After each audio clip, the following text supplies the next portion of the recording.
زیست کے رنگ جب زندگی کروٹ بدلتی ہے۔ راشد نے بہت محنت سے اعلیٰ تعلیم حاصل کی تھی، اگرچہ وہ بہت غریب گھرانے سے تعلق رکھتا تھا۔ تعلیم سے فراغت کے بعد اس نے اچھے جاب کی تلاش شروع کر دی تھی، اور دوران تعلیم بھی وہ ٹیوشن وغیرہ سے اپنی ضروریات زندگی پوری کر رہا تھا۔ تعلیم مکمل کرنے کے بعد وہ اپنے خوابوں کی تعبیر دیکھنا چاہتا تھا، لیکن بدقسمتی سے اچھی جاب کے حصول کے لیے بھی سفارشوں کی ضرورت پڑتی ہے، اور بغیر سفارش کے اچھی جاب کا ملنا کسی معجزے سے کم نہیں۔ یہ بھی ہمارے معاشرے کا ایک المیہ ہے کہ لوگ تعلقات بھی اسی شخص سے رکھتے ہیں جو معاشرے میں اثر و رسوخ رکھتا ہو، تاکہ ضرورت کے وقت وہ کام آ سکے۔ راشد کے ساتھ بھی کچھ ایسا ہی معاملہ تھا۔ کچھ احباب نے مشورہ دیا کہ آپ کو کوئی اچھی جاب تو مل نہیں رہی، تو پھر کوئی کاروبار کر لیں۔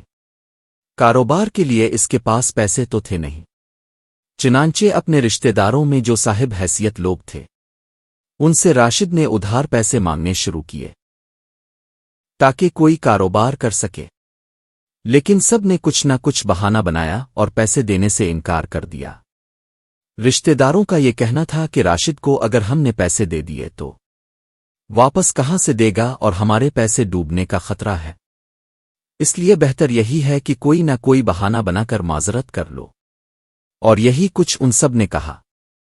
جب وہ ٹیوشن پڑھایا کرتا تھا تو اس نے کچھ انعامی بانڈز خریدے تھے، اور وہ باقاعدگی سے اس کو چیک کرتا تھا، لیکن تعلیم کے حصول کے بعد اور جاب کی تلاش میں وہ کچھ اس طرح مگن ہو گیا تھا کہ اپنے انعامی بانڈز چیک کرنا بھی بھول گیا تھا۔ ایک دن اچانک اسے خیال آیا کہ کافی عرصے سے اس نے بانڈز چیک نہیں کیے ہیں، چنانچہ اس خیال کے آتے ہی اپنے بانڈز چیک کرنے لگا۔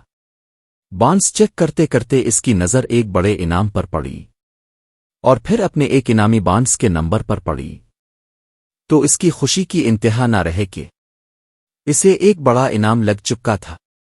وہ فوراً اپنے انعامی بانڈز کو لے کر بینک کی طرف چل پڑا، اور تمام ضروری کارروائی کے بعد ایک بڑی رقم اس کے ہاتھ میں آ گئی، اور وہ اب اپنے خوابوں کو تعبیر دینے کی جستجو میں لگ گیا، اور تقریباً 5 سال کے عرصے میں وہ ایک کامیاب بزنس مین کی حیثیت سے کاروباری حلقے میں پہچانا جانے لگا۔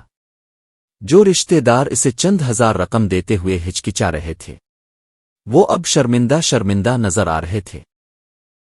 راشد نے اپنے غربت کے دنوں میں اپنے دل میں یہ عہد کیا تھا کہ اگر وہ زندگی میں کبھی مالدار بنا تو وہ معاشرے کے غریب طبقے کے لیے کچھ نہ کچھ کرے گا۔ چنانچہ اس مقصد کے لیے اس نے ایک ایسے فرم کی بنیاد رکھی جو نو پرافٹ نو لوس کی بنیاد پر کام کرنے لگا، اور جتنے لوگ اس فرم میں ملازمت کرنے لگے وہ منافع ان ملازموں میں تقسیم ہونے لگا، اور اس فرم کے اخراجات کے لیے کچھ رقم الگ رکھی جاتی تھی۔ انہوں نے غریب اور نادار مریضوں کے علاج معالجے کے لیے بھی ایک چھوٹے سے ہسپتال کی بنیاد رکھی، اس نیت اور ارادے کے ساتھ کہ جیسے جیسے وسائل میں اضافہ ہوگا ویسے ویسے ہسپتال کی سہولتوں میں اور وسعت میں اضافہ کیا جائے گا۔ اگر راشد جیسے لوگ معاشرے میں اور پیدا ہو جائیں تو یہ عین ممکن ہے کہ کچھ عرصے بعد ہمیں معاشرے میں کوئی شخص بھیک مانگتا ہوا نظر نہ آئے، اور کوئی شخص محض اس وجہ سے انتقال نہ کرے کہ اس کے پاس علاج کے لیے پیسے نہیں تھے۔ ایسے ہی سوچ رکھنے والے لوگ اللہ کو بہت پسند ہوتے ہیں۔ Thanks for watching.